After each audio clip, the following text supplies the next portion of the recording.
आइए बात करते हैं राज्य के आज के लोक पर्व हरेला की, जो आज बहुत ही धूमधाम से पूरे प्रदेश में मनाया जा रहा है। मालदेवता में वन विभाग ने एक कार्यक्रम का आयोजन किया है, जिसमें सीएम धामी ने पौधरोपण किया है। मुख्यमंत्री धामी के इस कार्यक्रम में पहुंचने के बाद पौधरोपण और पूजा पाठ की तस्वीरें आप देख रहे हैं। वन मंत्री सुबोध उनियाल भी उनके साथ मौजूद रहे, साथ ही सांसद नरेश बंसल ने भी पौधरोपण किया है। इसके बाद राज्य में हरेला पर्व की शुरुआत हो जाती है। पूरे राज्य में 2 करोड़ पौधरोपण करने का लक्ष्य रखा गया है। हरियाली व सुख समृद्धि के प्रतीक उत्तराखंड के पौराणिक लोक पर्व हरेला की आप सभी को हार्दिक बधाई एवं शुभकामनाएं। भगवान भोलेनाथ के प्रिय माह श्रावण माह में पर्यावरण और संस्कृति से जोड़ता यह लोक पर्व हरेला आपके घर में सुख समृद्धि व शांति लेकर आए, ऐसी मेरी भगवान भोलेनाथ से प्रार्थना है। विश्व पर्यावरण दिवस पर आदरणीय प्रधानमंत्री श्री नरेंद्र मोदी जी के द्वारा शुरू किया गया एक पेड़ मां के नाम अभियान आज केवल देश ही नहीं बल्कि पूरे विश्व को पर्यावरण संरक्षण के क्षेत्र में एक नई दिशा प्रदान कर रहा है। मैं आप सभी से विनम्र अपील करता हूं कि आप भी पर्यावरण संरक्षण के प्रति कर्तव्यों का निर्वहन करते हुए इस अभियान से जुड़ें एवं मित्र परिजनों को भी जागरूकता के इस महाअभियान से जुड़ने के लिए प्रेरित करें। आइए प्रकृति पूजन और पर्यावरण संरक्षण को समर्पित लोक पर्व हरेला की परंपरा को आगे बढ़ाने व प्रकृति को हरा भरा बनाने का संकल्प लें और एक पेड़ मां के नाम अभियान से जुड़कर अधिक से अधिक मात्रा में पौधारोपण कर पर्यावरण को हरा भरा बनाएं। धन्यवाद। उत्तराखंड में आज पर्यावरण के प्रति लोक पर्व हरेला का दिन है और एक तरफ जहां घरों में बांस या फिर रिंगाल की टोकरियों में बोए गए हरेले को लोग काटते हैं, तो वहीं दूसरी तरफ आज के दिन फल वाले पेड़ भी लगाने का अलग विशेष महत्व है। माना जाता है कि आज के दिन जो भी पेड़ लगाए जाते हैं उसका हरा भरा होना तय होता है। ऐसे में आज के दिन विशेष तौर पर कुमाऊं के इलाकों में फलदार पेड़ पौधे लगाने की परंपरा है, जो सदियों से चली आ रही है। दूसरी तरफ सरकार के स्तर पर भी आज जगह जगह पौधरोपण किया जा रहा है।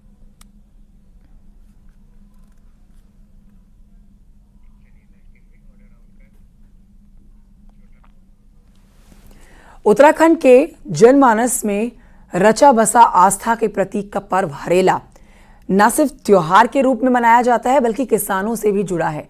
प्रकृति संरक्षण के रूप में मनाए जाने वाले पर्व की समूचे पहाड़ में धूम है। देखिए रिपोर्ट।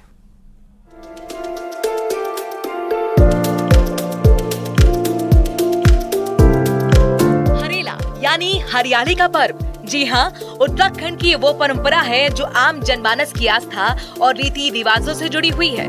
शहर से लेकर गांव तक में हरेला मनाया जा रहा है। 10 दिन की देखरेख के बाद हरेले को विधि विधान से पूजा गया, जिसके बाद काटा गया। सबसे पहले भगवान को चढ़ाने के साथ बड़े बुजुर्गों ने अपने बच्चों को हरेला लगाया और लंबी उम्र की कामना की।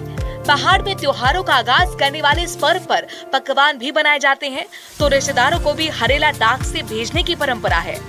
ऐसा है कि हम लोग डाक से जो दूर हमारे बच्चे रहते हैं, चाहे कहीं भी हो, बाहर हो, विदेश में हो, कहीं भी हो, हम उसको हरेले को सुखा देते हैं।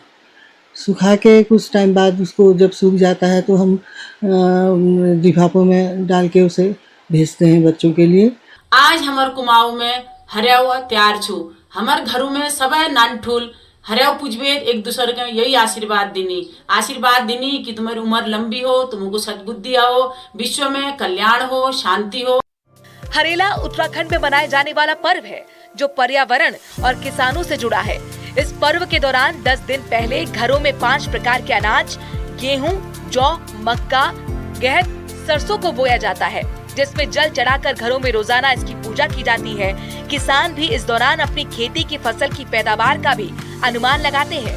इतना ही नहीं, इस त्योहार को ऋतु परिवर्तन के साथ भगवान शिव के विवाह के रूप में भी मनाया जाता है। कहा जाता है कि कोई भी व्यक्ति इस दौरान हरी टहनी भी रोप दे तो वो भी फलने लगती है। कृषि के साथ जुड़ा हुआ पर्व है। हमारे ये जो गर्मी की ऋतु है, इस गर्मी की ऋतु में जो वनस्पति जल जाती है, जो वनस्पति गर्मी से मर जाती है, उसके पुनर्जीवित होने का भी यह लोक पर्व है। और किसान जो है इसी माध्यम से भूमि परीक्षण करते हैं इन सतनाजों को बो करके कि आने वाली फसल कैसी होगी, उसका अनुमान जो है इनके उगे हुए तृणों को देखकर कर लेते हैं। पहाड़ में हरेला अपने साथ उत्सव और मेलों को भी लेकर आता है। हरेला लोगों को अपनी मिट्टी से जोड़े हुए है और उम्मीद है कि आगे भी हरेला की ये परंपरा इसी तरह बढ़ती रहेगी। न्यूज़ 18 के लिए नैनीताल से वीरेंद्र बिष्ट की रिपोर्ट। और आइए बढ़ते हैं आगे, आपको बताते हैं दिल्ली में केदारनाथ मंदिर के निर्माण को लेकर पहली बार सीएम पुष्कर सिंह धामी का बयान भी सामने आया है। धामी जी का कहना है कि केदारनाथ धाम में ज्योतिर्लिंग है, केदारनाथ धाम किसी दूसरी जगह पर नहीं बन सकता। मंदिर को प्रतीकात्मक रूप से बनाते रहते हैं दूसरे राज्यों में, दूसरी जगहों पर पहले भी इस तरह के मंदिर बनाए गए हैं। सुनिए मुख्यमंत्री धामी। देखिए, केदारनाथ धाम चूंकि हमारा जो ज्योतिर्लिंग है उसका स्थान एक ही है, दूसरे स्थान पर धाम नहीं हो सकता है। प्रतीकात्मक रूप से मंदिर चूंकि अनेक स्थानों पर बने हैं, ऐसे स्थानों पर मंदिर बनते रहे, लेकिन मूल स्थान जो है ज्योतिर्लिंग हमारा उत्तराखंड के अंदर ही है, दूसरे स्थान पर धाम नहीं हो सकता। दिल्ली में केदारनाथ मंदिर की प्रतिकृति के बीच में भूमि पूजन को लेकर अब वाद विवाद के बीच में निरंजनी अखाड़े के स्वामी कैलाशानंद का बयान सामने आया है। उन्होंने कहा है कि मंदिर के भूमि पूजन के समय वो खुद मौजूद थे, साथ ही सीएम धामी समेत दूसरे अतिथि भी थे, लेकिन केदारनाथ मंदिर के निर्माण में राज्य सरकार का कोई लेना देना नहीं है। स्वामी कैलाशानंद का कहना है कि इस मुद्दे को लेकर बेकार में ही तूल दिया जा रहा है, क्योंकि केदारनाथ धाम में शिवलिंग खुद ही प्रकट हुए थे। ऐसे में हिमालय के अलावा उनका दूसरी जगह कहीं वास नहीं हो सकता है।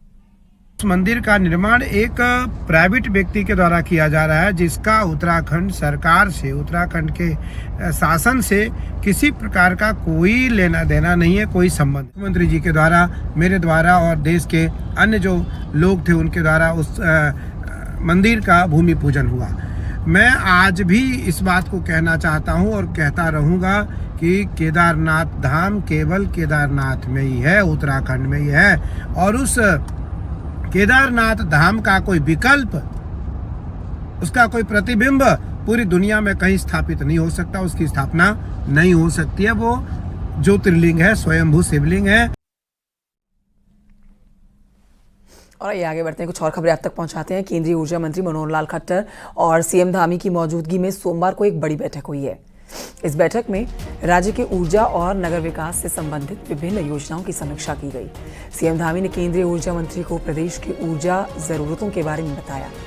2123 मेगावाट क्षमता की अलकनंदा, भागीरथी तथा उनकी सहायक नदियों पर विशेषज्ञ समिति के द्वारा 21 जल विद्युत परियोजनाओं की मंजूरी मिली है, जिसमें 771 मेगावाट की 11 परियोजनाओं पर किसी भी संस्था के द्वारा कोई प्रतिबंध नहीं लगाया गया। साथ ही कुल 1352 मेगावाट क्षमता की 10 जल विद्युत परियोजनाओं के निर्माण के लिए विशेषज्ञ समिति 2 को मंजूरी दी गई है। सीएम धामी ने कहा है कि राज्य में जल विद्युत उत्पादन क्षमता का 40% ही उपयोग किया जा रहा है। केंद्रीय ऊर्जा मंत्री ने मुख्यमंत्री को भरोसा दिया कि जल्द इस संबंध में दिल्ली में ऊर्जा और जल शक्ति मंत्रालय के अधिकारियों के साथ मीटिंग करके इसका ध्यान और समाधान जरूर निकालेंगे।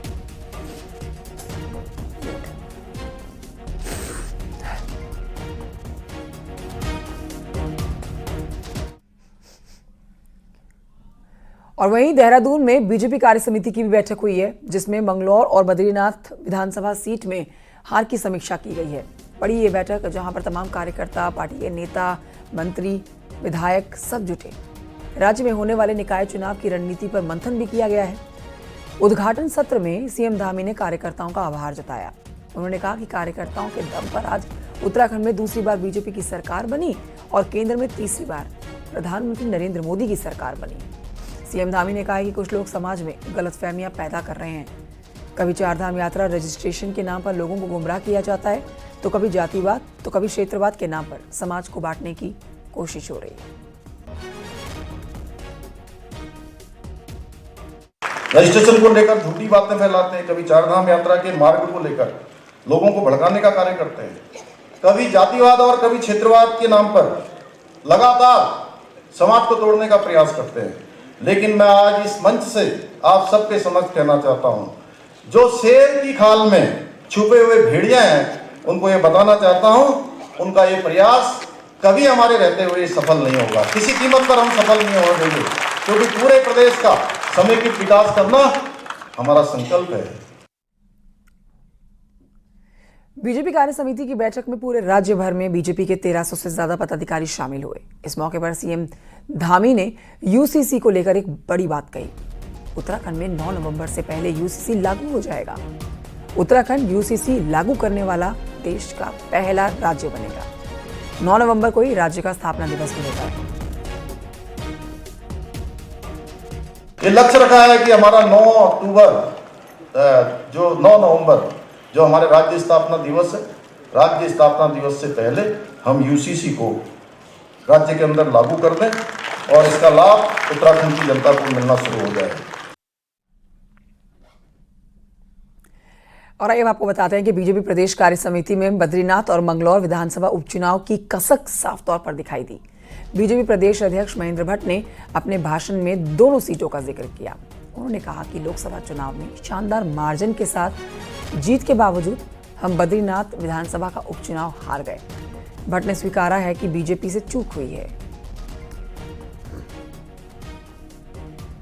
बद्रीनाथ विधानसभा में भी अगर 15 राउंड की गिनती की बात करूं तो प्रत्येक राउंड में 200-300 वोटों का ही मुख्य रूप से अंतर रहा। हम उसकी समीक्षा करेंगे और ऐसे कारणों की समीक्षा करते हुए और बहुत से विषयों को किस प्रकार से भविष्य के अंदर, क्योंकि अभी लोकसभा के अंदर लगभग 8000 मतों से सीट को हम जीते थे, कहीं ना कहीं चूक रही है, हम उसको सुधारेंगे। मैं इस अवसर में यह भी कहना चाहता हूं कि हमने वचन दिया था कि लोकसभा के समय दूसरे दलों के ऐसे विधायक हमारे साथ आते हैं तो उनको विधानसभा में भारतीय जनता पार्टी लड़ाएगी। हमसे कहीं चूक हुई है, मैं उसकी समीक्षा करूंगा। रुड़की से खबर, जहां पर सोलानी नदी पर 90 लाख की लागत से बना पुल सीजन की एक बरसात के बाद उसकी मार ही नहीं झेल पाया और बह गया। आपको तस्वीरें भी दिखा रहे हैं और बता भी रहे हैं कि सोनाली नदी पर ये पुल जो है जर्जर होने के कारण वैकल्पिक मार्ग बनाया गया था, जिसमें लोगों ने पहले भी काफी विरोध किया, लेकिन जनप्रतिनिधियों और विभाग पर अब लापरवाही का आरोप लग रहा है। पूर्व मेयर गौरव गोयल ने आरोप लगाया कि जनप्रतिनिधियों ने अपने स्वार्थ के लिए इसका निर्माण करवाया था।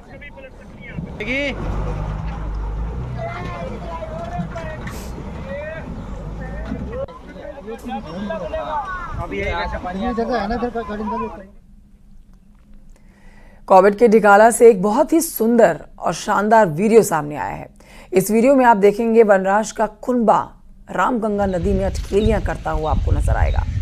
सुंदर तस्वीरें। वाइल्ड लाइफ में इस तरह के वीडियोस बहुत दुर्लभ तरीके से बनाए जाते हैं। इस वीडियो में आप देखिए बाघिन अपने शावकों के साथ पानी में खेल रही है।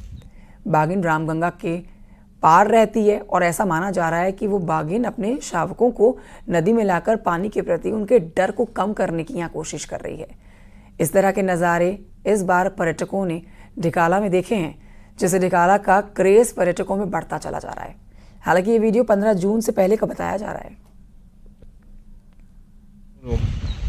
में स्पेशली 2 टाइग्रेस हैं वहाँ पे जो अपने बच्चे के साथ अभी घूम रहे हैं। कब लगभग 6 से 8 महीने के कब से इनके, तो ये इनका यही टेंडेंसी रहता है जब तक ये 1 या 2 साल तक ये मदर के साथ ही रहते हैं। तो बहुत ही एक अच्छा विजुअल आया है, मैंने भी देखा था। तो इसमें यही कि मदर के साथ प्लेफुल इसमें खेल रहे हैं, कूद रहे हैं। एक तरफ प्रधानमंत्री नरेंद्र मोदी महिलाओं के लिए बड़ी बड़ी स्कीमें लॉन्च कर रहे हैं, लेकिन उत्तराखंड में पीएम मोदी के ठीक विपरीत काम हो रहा है। यहां महिलाओं के लिए नया कॉलेज खोलना तो छोड़िए, जो है उसे भी बंद करने की तैयारी चल रही है। देखिए रिपोर्ट।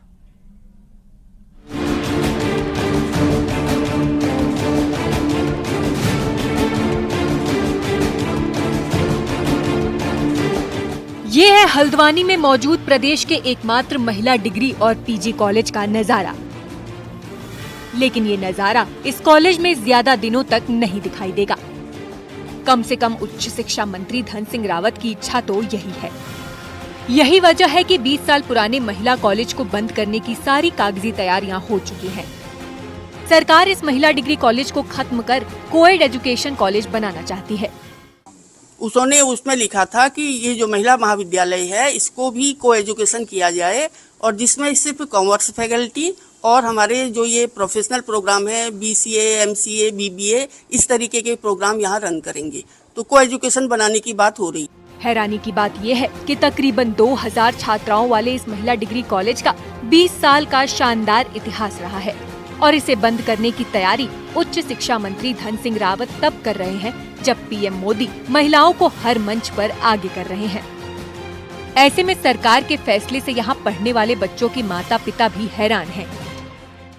तो जो गवर्नमेंट जो है जो भी ये फैसला लिया उन्होंने जो इसको सह शिक्षा कराने का जो है, तो मैं उसके तो बिल्कुल विरोध में हूँ। मैं खुद जो है रुद्रपुर से आता हूँ, यहाँ जो है ऑफिस है मेरा गांधी आश्रम में, और मैंने अपनी बिटिया का पिछले साल इसीलिए एडमिशन करा कि सिर्फ जो है पढ़ाई यहाँ पर होती है अच्छी जो है गर्ल्स कॉलेज है करके, और इसके बिल्कुल हम विरोध में हैं। इंदिरा जाहिर है साल 2004 में तत्कालीन CM ND तिवारी और मंत्री इंदिरा हृदयेश ने हल्द्वानी में प्रदेश का पहला महिला डिग्री कॉलेज खोलने का बड़ा फैसला लिया था,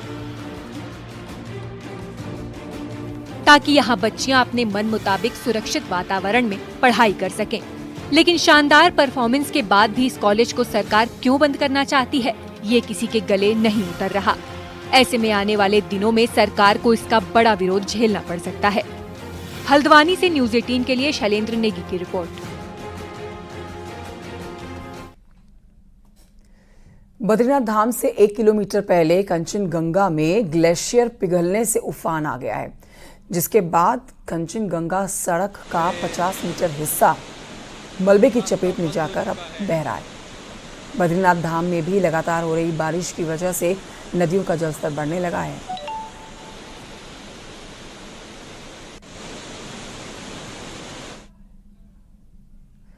राजधानी देहरादून में मिला रेडियो एक्टिव मटेरियल नकली पाया गया। इस मामले में पुलिस का कहना है कि आरोपियों के द्वारा असली रेडियो एक्टिव डिवाइस को कॉपी करके नकली बनाने के बाद करोड़ों रुपए में बेचने की तैयारी थी, जिसके लिए गाजियाबाद की एक फर्म से आरोपियों की बातचीत भी चल रही थी। इस मामले में पुलिस ने रविवार को एक और आरोपी सहारनपुर निवासी राशिद को गिरफ्तार किया है।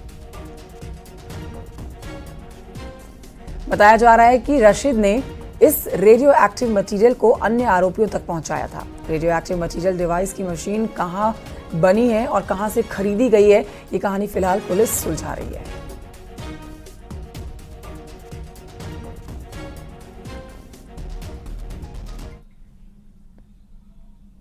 इसी खबर के साथ वक्त एक छोटे से ब्रेक का है। आप कहीं मत जाइए, हम जल्द लौट रहे हैं।